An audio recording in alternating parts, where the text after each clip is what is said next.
Le denier, c'est la ressource essentielle pour financer à la fois les traitements des prêtres et des religieuses et les salaires des laïcs qui sont salariés du diocèse.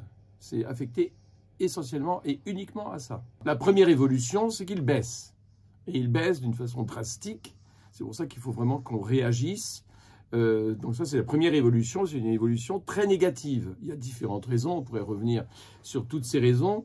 Je pense que nous n'avons pas le temps aujourd'hui pour expliquer exactement les choses. Mais voilà, première évolution, il baisse et d'une façon terrible, puisque les personnes qui donnent, souvent sont les personnes âgées qui décèdent. Et puis les jeunes ne donnent pas, ou donnent peu, ou donnent occasionnellement.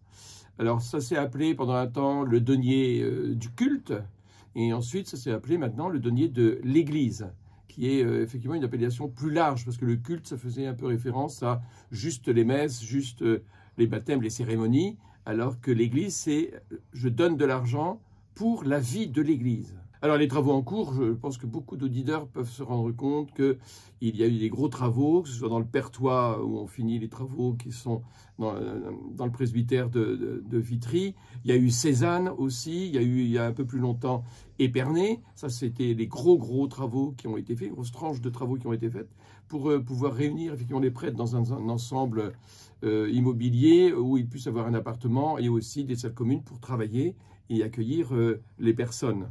Après ça, il y a énormément de travaux de maintenance. Il y a des travaux qui, par exemple, se montrent à nous, c'est changer les fenêtres de l'évêché. Alors, si vous êtes venu à l'évêché, il y a quand même beaucoup de fenêtres avec une construction qui a été particulière. Et ça, c'est un gros budget.